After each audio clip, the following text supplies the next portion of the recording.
From a studio high above the clouds of the Okanagan Valley, this is the Cannabis Podcast. Exploring the world of Canadian cannabis culture, one toke at a time. Now, here's your host and bud tender, Gary Johnston. You know, I get ready to do the recording and I get all set up, the intro plays, and then I get distracted. And I forget that I'm supposed to pay attention and come in when I'm announced. Well, I'm here now. If this is your first time to the Cannabis Podcast, you may be a little disappointed, but you're going to find a whole bunch of information on cannabis for the next 30 or 40 minutes. And if you're coming back, welcome back. This podcast is intended only for those 19 or older in your jurisdiction and is intended purely for entertainment purposes. You should always consume cannabis responsibly. This episode, we have a plethora. I like using that word occasionally. A plethora of things we're going to talk about. In fact, we're going to look at a bit of science behind the Munchies. Everybody gets them. Well, that's not true. A lot of people get the Munchies. I get them on occasion. We're going to look at why we get the Munchies. Also, we have some surprising facts that the authors of the story suggest that you probably don't know. We're going to go to Leafly for a story about some pot shop panic that's happening in especially the Ontario market, where they now have a plethora of stores. And now they're starting to worry about whether they have too many. And kind of on the other side, we're going to look at another story, this from our friends at OkanaganZ.com. And this is actually a story from a couple of months ago, where they looked at places that have decided not to allow cannabis stores are, in fact, doing themselves more harm than good, because where legal cannabis shops are, a lot of people will buy legal weed. On Cultivar Corner, we're going back to some Broken Coast, and we splurged. We got an ounce of Amnesia Haze. I was not disappointed. That's coming up on Cultivar Corner. And we're going to dive into the memory banks and see if we can pull up a story that involves my friend Gord and how he used to be a very poor trimmer, which resulted in a pretty good bounty for me. All of that and more on episode 86 of the Cannabis Podcast. And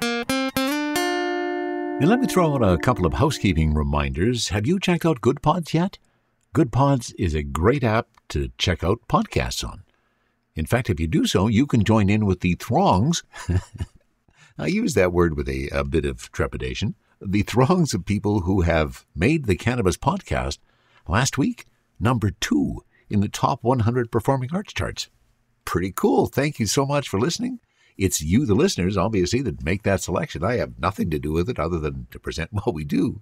So check out Good Pods if you have not yet already. It's a great place to get your podcasts.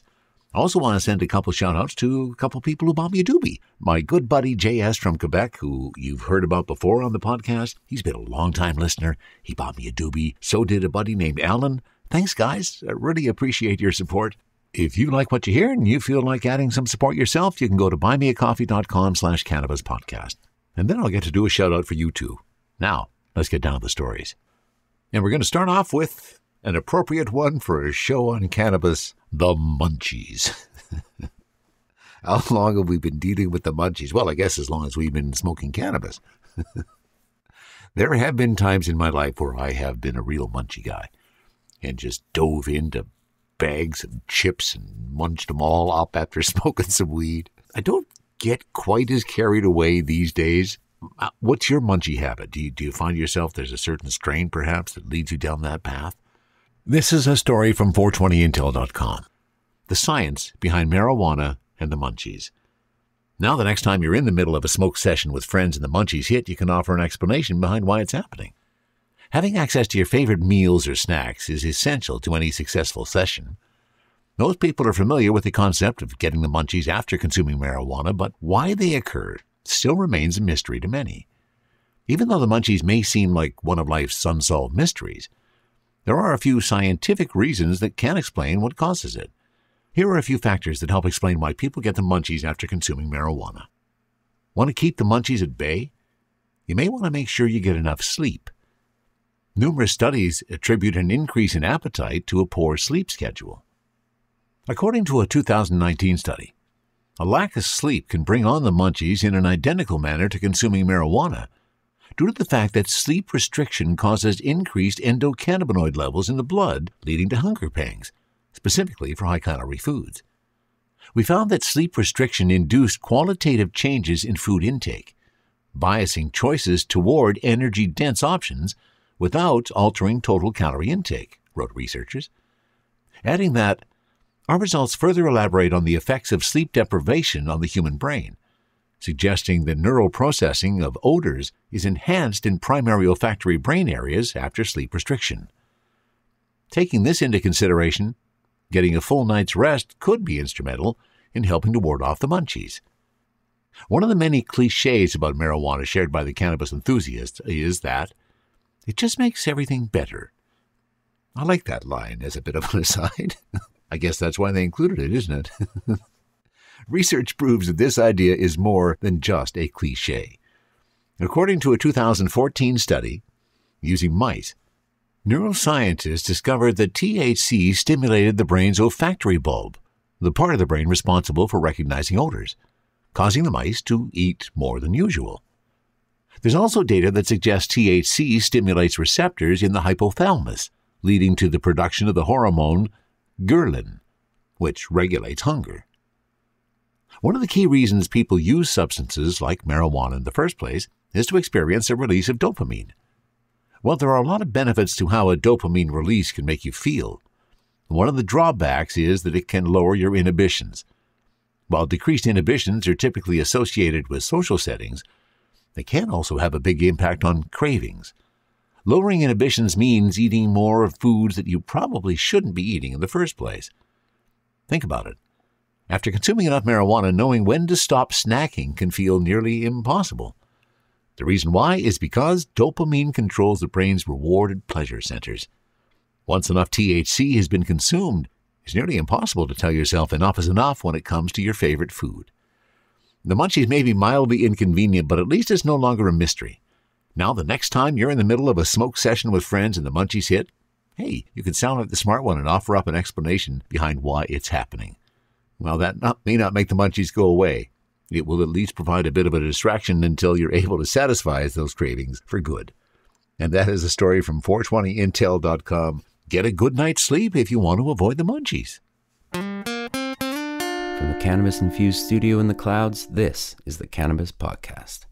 And by the way, the cannabis infusion that has taken place to this point in the program is thanks to my buddy Jeff and the folks at Smoker Farms. Master Kush Ultra. If you haven't tried it already, you should. Now, let's get to the next story. See, I got distracted. Somehow that happens when you imbibe, doesn't it? This is a story from leafly.ca. Pot shop panic plaguing the Canadian cannabis industry. Politicians are panicking about retail cannabis, but the industry is not amused. In the last month or two, local news reporters across Ontario have emerged from the pandemic and seemingly noticed, to some shock, that cannabis retail has exploded. There are 1,000 licensed stores in Ontario and just over 2,700 across Canada. These cannabis retail stores, which mainstream media insist on calling pot shops, are often concentrated in urban commercial areas. But unlike other businesses, like convenience stores or coffee shops, the spread of cannabis retail has been treated as a cause for concern among residents and politicians. Are there too many pot shops in your neighborhood? Asks the Toronto Star. Harsh reality setting in for cannabis merchants as pot shops multiply, writes the CBC. In Bloomberg, we hear that analysts are beginning to sound the alarm. You get the point. In 2018, Ontario received a lot of press about the lack of cannabis retail locations due to their confusing lottery system. Well, now Ontario is once again in the spotlight 2.5 years later for having too many cannabis stores. For a lot of people within the cannabis industry, the sudden attention to the spread of cannabis retail is a bit confusing. After all, a private market was what the province opted for in 2018. It may have taken a while to ramp up, but the private market approach certainly led to a lot of cannabis shops. But is this truly a case of too many? Ontario surpassing 1,000 stores is exactly what experts predicted when legalization began. Last month, 2 Toronto councillors backed a provincial opposition bill that would grant cities power to regulate where retail cannabis stores open in an attempt to promote retail diversity. We're seeing less variety and diversity in the number of retailers, Councillor Kristen Wong-Tam claimed to CBC. I don't think a day goes by that there's not at least one news item about the number of stores in Ontario or Toronto, says cannabis industry lawyer Chad Finkelstein. I have friends and family who call and say, "How could there be so many stores? Can they all survive?" Many people, he says, seem to want to assign blame for this, as if 1,000 stores represented a market failure. Since Ontario hit the milestone, cannabis shops are being treated by politicians like an urgent concern. It's created a very funky dynamic, says Mimi Lam, founder of the Supret family of stores in Ottawa and Toronto. There is a degree of dismay among retailers like Lam and lobbyists like Retail Cannabis Council of Ontario President Adam Bassos about the idea of allowing for more involved regulation from cities in the province. Bassos explains that while the numbers grew quickly, there are positive sides to the boom in retail stores. It's made for a more competitive market, which ultimately benefits the consumers and is helpful in reducing illicit cannabis sales, which, after all, was the main goal of legalization in the first place. Instead, a better approach might be to fix what is wrong with cannabis retail. "I'd love to be able to curate my cannabis products the way I want to curate them," says Lam. She'd love to sell more merch or let people hang out in her stores, but she can't. Not yet, anyway. So-called pot shops could be lively community hubs if they weren't so heavily regulated. Stores seem dull and lifeless from the outside. The regulations treat them more like adult novelty stores than the LCBO. That's actually the biggest problem I have. It isn't the volume of cannabis stores, Finkelstein says. I think neighborhoods and communities lose when you've got all these covered windows. In Ontario, stores are required to keep cannabis products out of public view, so curtains, frosted glass, long entryways, walls are used so that no one is able to see inside. And as an aside, it's the same way here in BC. It cuts the inside of the stores off from the world outside, which can be dangerous for staff and intimidating to customers. You've got store after store where there's something is lost visually, optically. When everything looks like it's boarded up, it's not an appealing visual. Well, like it or not, this is what we wanted, the billion-dollar industry that legalization was always meant to create. We should be treating legalized cannabis as a legitimate retail venue and not some dirty secret to be hidden behind tinted glass. And that takes me back a couple episodes to my reference of my friend who wouldn't come in to visit the store because of that stigma of that dirty little secret. Wow, we're still there. But now, here is a contrasting story on retail from my buddy at the OkanaganZ.com. When legal cannabis shops are plentiful, people buy legal. Despite Canada approaching its third anniversary of cannabis legalization, some municipalities still ban licensed shops. Other countries talking about legalizing cannabis also seem inclined toward minimizing legal access. Now, this study and story is by Michael J. Armstrong, who's an associate professor of operations research at the Goodman School of Business, Brock University, and this story is special to the OZ. And in his study, he compared per capita growth in store numbers, recreational cannabis sales dollars, and user numbers from 2018 to 2020 in Canada. Stores and sales were strongly related. Differences in provincial store growth explain 46% of the differences in sales growth. That's a lot given that many other factors like pricing, consumer tastes, and weather also affect sales. By contrast, store growth explained just 8% of user growth. A simple quarterly trend better explained the user increases.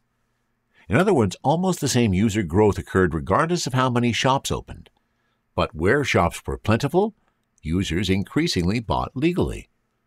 One reason for the weak stores and users' relationship was that user estimates came from government surveys with large error margins. They might not detect subtle changes. The black market provides another likely reason. Licensed shops clearly increase access to legal products, but they only marginally increase overall access if illegal dealers are already widespread. Consider the southern Ontario city of Hamilton. In January 2019, the city had 34 illegal dispensaries and countless online dealers.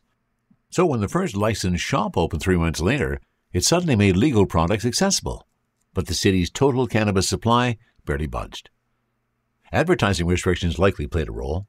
Cannabis retailers couldn't use ad blitzes or free samples to stimulate demand. Canada's 2018-20 user growth might have instead come from legalization's removal of criminal penalties. That could have encouraged non-users to start, regardless of whether shops opened nearby. Or the growth might have just represented ongoing trends. Canada's cannabis use had been increasing since 2010. His study analyzed province-level outcomes, but it has implications for other government levels too. At the municipal level, politicians banning licensed stores might think they're protecting residents. But Mr. Armstrong's study implies communities will see similar user growth after legalization, whether they allow shops or not. Those users will increasingly buy legally if local shops open. But without such stores, users will keep visiting illicit sources where products might be misrepresented or contaminated.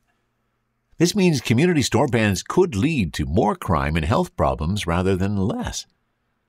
It's probably okay for politicians to briefly delay store licensing while they update local regulations, but beyond that, retail opt-outs risk becoming political cop-outs that hide problems instead of addressing them. Similar logic applies at the national level when countries legalize.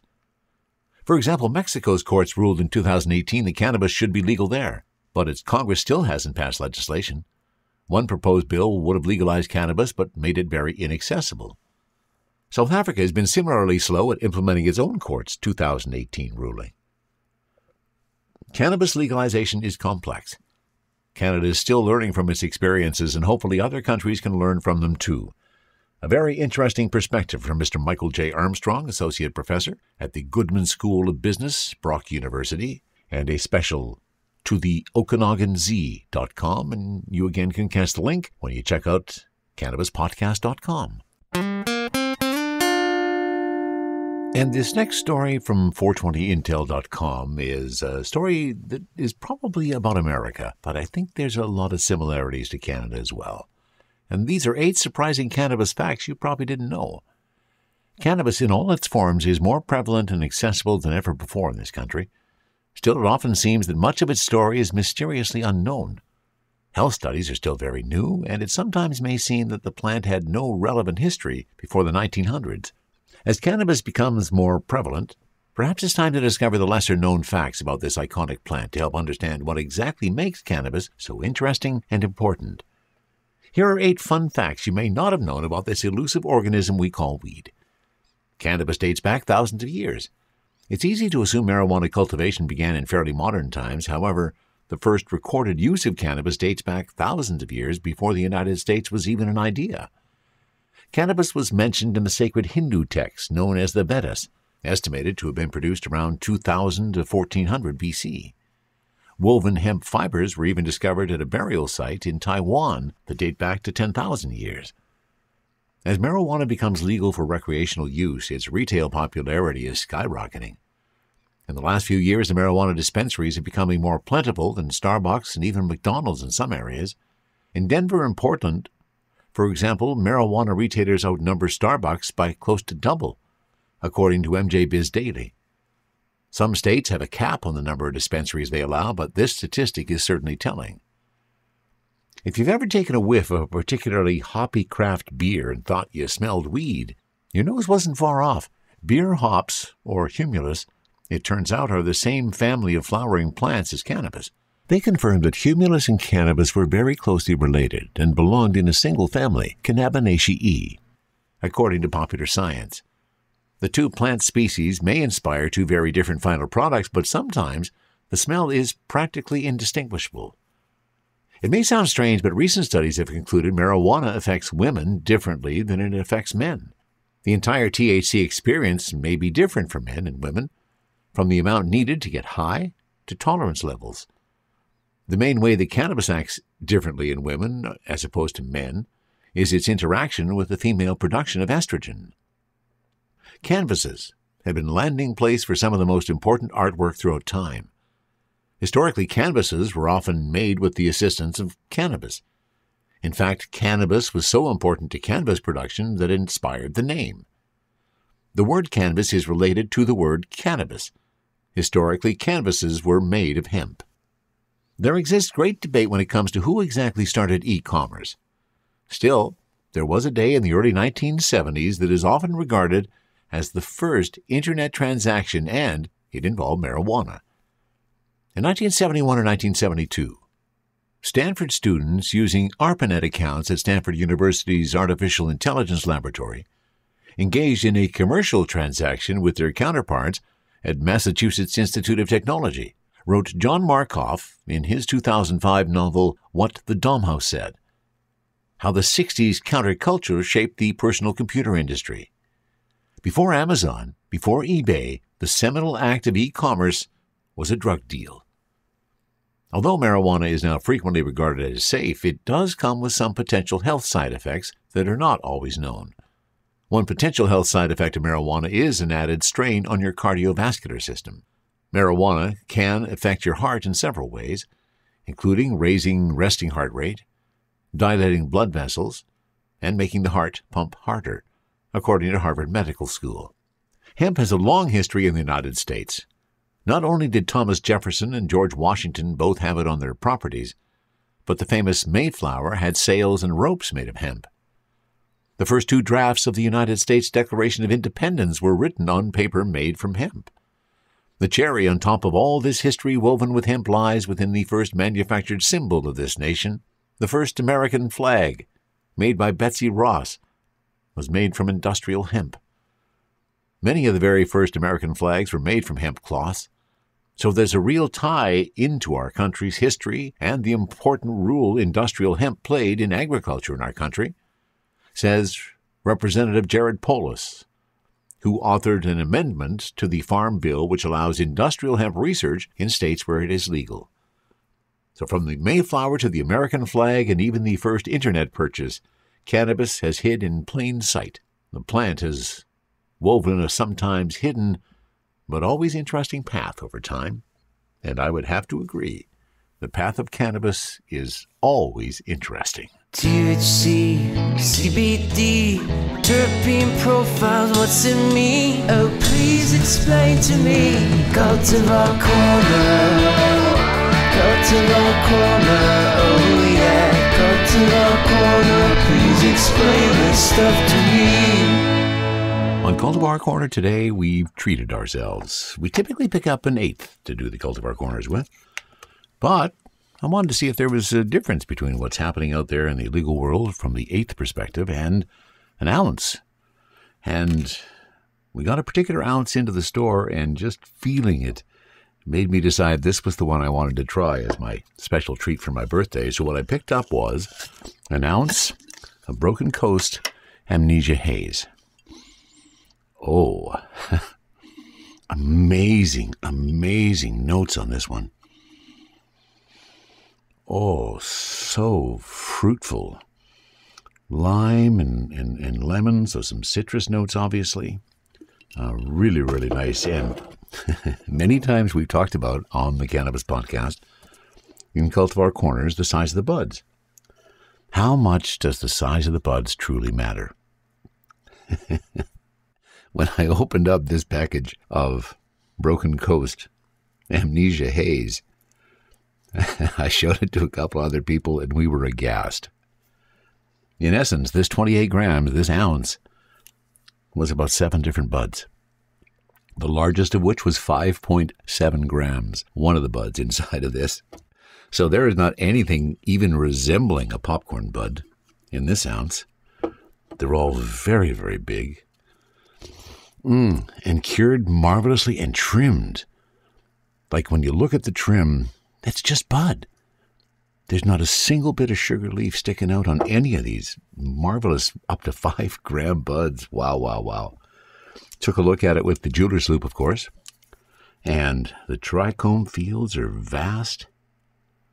Oh, and lots of amber on this one. And such a delightful aroma. Now, here's the kicker. I've been really impressed with the flower itself, the packaging. Now I've got it in a glass jar, of course, once it's been opened. But where things started to fall apart is when I went to the Broken Coast website. I figured, listen, any cannabis company that is creating this kind of a product, that has this wonderful of a nose on it, and we're about to find out how much of a big hit this has on it, they've got to have some great information on their website, right? That's what I thought, anyways. I went to the Broken Coast website to look up the information for Amnesia Haze. And you may not believe this, but they don't actually have any information on the strain on the website. They have a number of them. And believe me, I went through this little circular thing about 17 times before I realized it was not going to change. There is no Amnesia Haze listed under their products on the website. So I had to go to a different source to get the information on Amnesia Haze, and it is a little scant as well. THC on this Amnesia Haze is at 23.3%. There is no indication on the bag of what the terp percentage is, no indication of that on the website either. But I did go to Puff the Magic, and I found a page there that has some description on Amnesia Haze. And they're suggesting that Amnesia Haze has a distinct terpene profile of uplifting lemon and citrus notes. Well, I definitely picked those up. Accompanied by energetic spice, earth, and zesty aromas. So the spice tells me there's probably going to be some caryophyllene in there, the earthy perhaps some myrcene. The zesty aromas could be some linalool, I suppose. The sativa marvel should satisfy even the most discerning with its lime green buds that are so thickly covered in trichomes that you may have trouble letting go. And it was a little sticky. I pulled off, obviously, when I try to put one of these 5-gram buds and pick it up on my finger, it does not stick. But I did pull off a couple of little buds off of one of those, and there was some stickability. It did have some stickiness that stuck to my finger as I hung it up. Again, I am really, really impressed with the size and the beauty of these buds. The trichome fields, absolutely massive. And that's always something I really like to see when I'm looking at good cannabis, is just vast trichome fields, because you know that they're just going to be really tasty. Oh, and this one does not disappoint. Now, I learned a lesson the last episode. I've already got my joint rolled. I'm going to turn on the vaporizer so it's ready to rock when we are.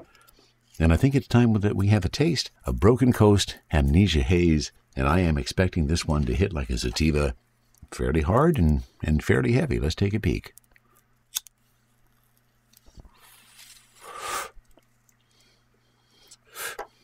Oh, very flavorful on the joint. Some of those citrus notes. Some of that earthiness. Can pick up a bit of that spiciness. Smooth smoke. Wonderful moisture levels. Now, there was a boost pack in it. Not the other one, the Bovita. This was a boost pack, Integra Boost. Very nice moisture levels. Did have to grind it. Didn't quite wrap up in my fingers, but really, really nice. Holy moly. And speaking of really nice, here it comes.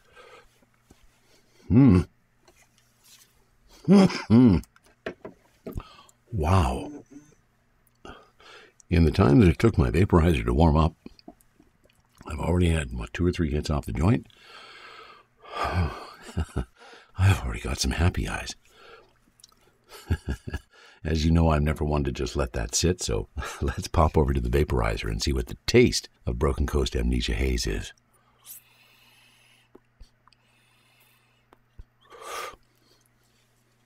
The same flavorful notes that were in the smoke, but now magnify them about tenfold. And those flavor notes just trip off your tongue. Oh. Happy eyes are coming on stronger. In the middle of my 2-fisted smoking approach, joint in the left hand, vaporizer in my right.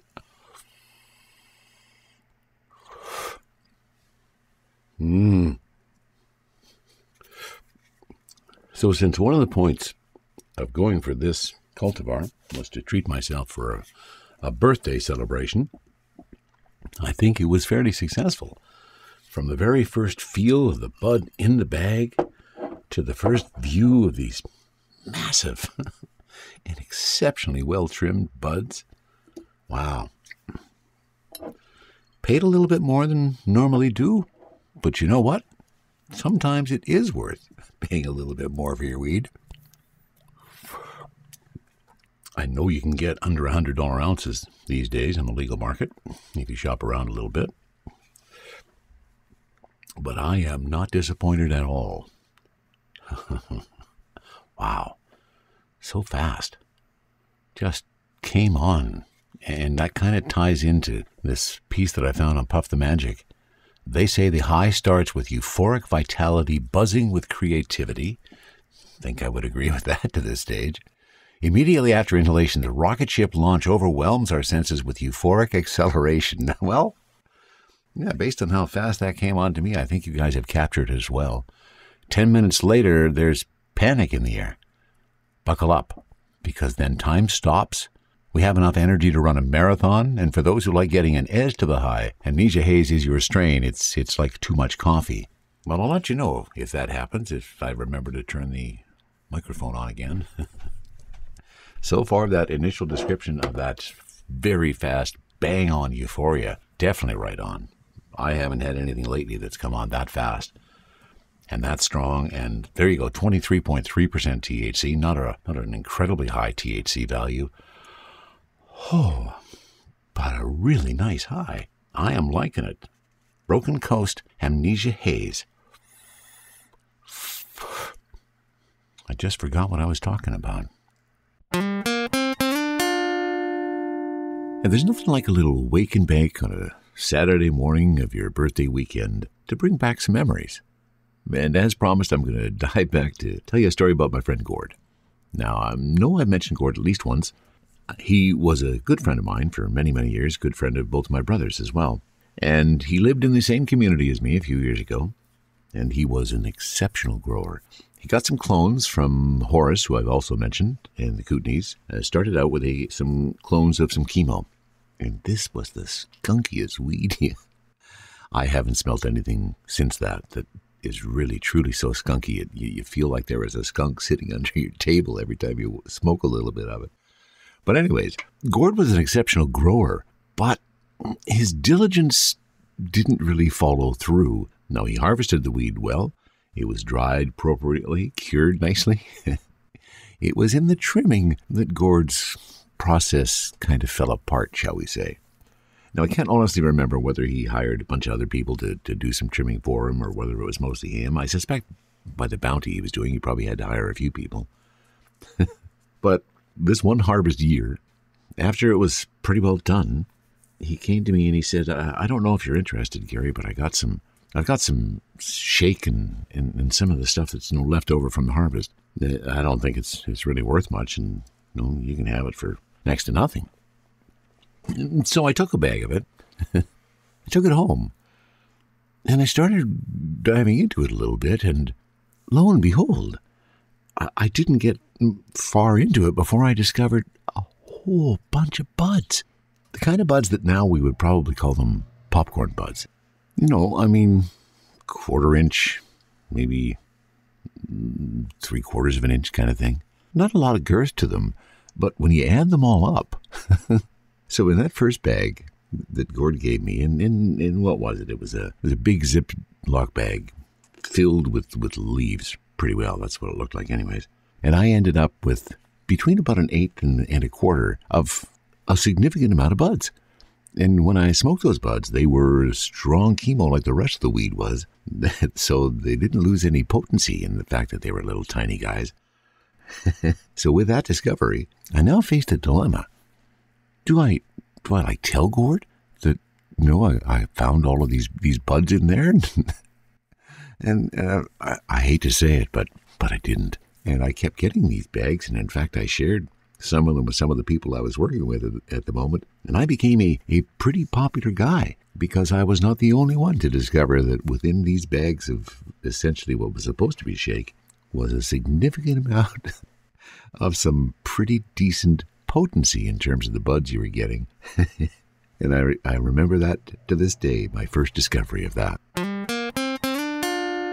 If you ever have a comment about anything you hear on the podcast or suggestions for guests or cultivars you'd like to hear, please send a note to info@cannabispodcast.com. You can follow me on Instagram @cannabispodcast. And if you like what you hear and you feel so inclined, you can head to buymeacoffee.com/cannabispodcast and buy me a doobie. That's it for episode 86 of the Cannabis Podcast. From the Cannabis-infused studio, high above the Okanagan Valley, this was the Cannabis Podcast.